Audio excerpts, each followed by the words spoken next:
প্রাথমিক মনোনয়ন পেয়েছিলেন। গতকাল তার বাড়িতে যেয়ে তার পিতা এবং ভাইদের সাথে আমি কথা বলেছি, দেখা করেছি এবং সেই প্রার্থী বলেছে 2 তারিখে এসে সে আমাদের সাথে যোগ দেবেন। সবাইকে ধন্যবাদ। আমার সাথে এসেছেন আমাদের প্রিয় নেতা, আপনাদের সকলের প্রিয় মুখ আব্দুল জামাল বিশ্বাস, আব্দুল রাজ্জাক, শেখ শহীদ সহ বিএনপি বিভিন্ন পর্যায়ের নেতৃবৃন্দ।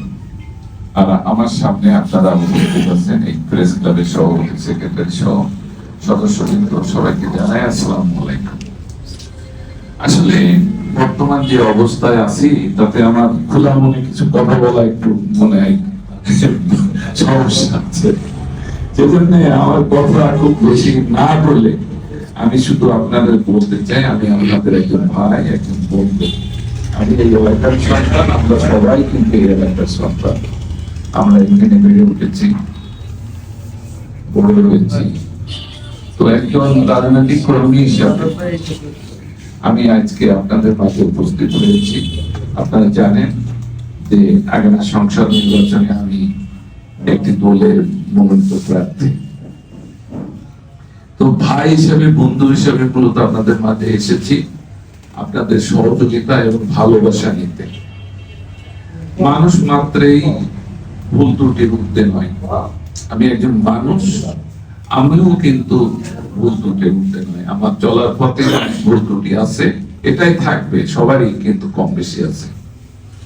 তো আমি আপনাদের মাঝে হয়তো আমার আশা হয় না, খুব কমই হয়েছে। একটা সময় খুব হতো, এর মধ্যে একটা পট পরিবর্তনের কারণে, পরিস্থিতির কারণে কিন্তু আমরা আমাদের এখানে আসা যাওয়াটা একটু নেই বললে চলে। তাই বলে আপনারা মনে করবেন না যে আমি আপনাদের কথা স্মরণ করি না। পরিস্থিতির কারণে কিন্তু আমরা আসতে পারি নাই বিগত দীর্ঘদিন। যাই হোক, আমাদের সামনে নির্বাচন, এই নির্বাচনে আমি আপনাদের সহযোগিতা এবং ভালোবাসা প্রত্যাশা করি। যেহেতু কথা আসলে বলতে গেলে অনেক নির্বাচনী আইনের বেড়াজালের মধ্যে আমাদেরকে পড়তে হবে, আপনারা সবাই জানেন, বুঝেন। যে কারণে আমি অনেক কথা ছিল কিন্তু কথাগুলো বলতে পারছি না। তো আসলে ভাই হিসাবে, বন্ধু হিসাবে আমি আপনাদের সহযোগিতা ভালোবাসা চাই।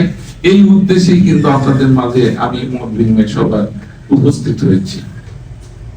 আপনারা ভালো থাকবেন, সুস্থ থাকবেন, এই কামনা করে আমি আমার সংক্ষিপ্ত কথা এখানে শেষ করছি। ধন্যবাদ সবাই। দেখা করেছি, কথা বলেছি এবং তারা কিন্তু আমাকে কথা দিয়েছে যে আমরা সকলে ঐক্যবদ্ধভাবে ধানের শীষ প্রতীকে আমরা নির্বাচন করব। দল যাকেই দিক, সেটা যদি আমাকে না দিলেও আমিও কিন্তু একই সাথে নির্বাচন করতাম। কারণ আমরা সংগঠন করি, দলের আদর্শ ধারণ করি, দলের সিদ্ধান্তকে মেনে চলি। একজন সংগঠনের কর্মী হিসাবে এটা কিন্তু সবাই কিন্তু এই আদর্শে বিশ্বাসী। তো আমি মনে করি আমি যেমন সবাইকে ঐক্যবদ্ধ করার জন্য চেষ্টা করেছি, কথা বলেছি এবং তারা কথা দিয়েছে, সবাই আমরা ঐক্যবদ্ধ হবে। আমার মনে হয় না একটি মানুষ আমাকে বলেনি যে না আমি করব না। সবাই কিন্তু করবে একসাথে, এই ওয়াদা কিন্তু আমাকে দিয়েছে। এবং আমি বিশ্বাস করি আমরা কেশবপুরের বিএনপি সকলে ঐক্যবদ্ধভাবে আগামী 12 তারিখের ফেব্রুয়ারি মাসে যে নির্বাচন হবে, আমরা সেই নির্বাচনী কাফেলায় অংশগ্রহণ করব ইনশাআল্লাহ।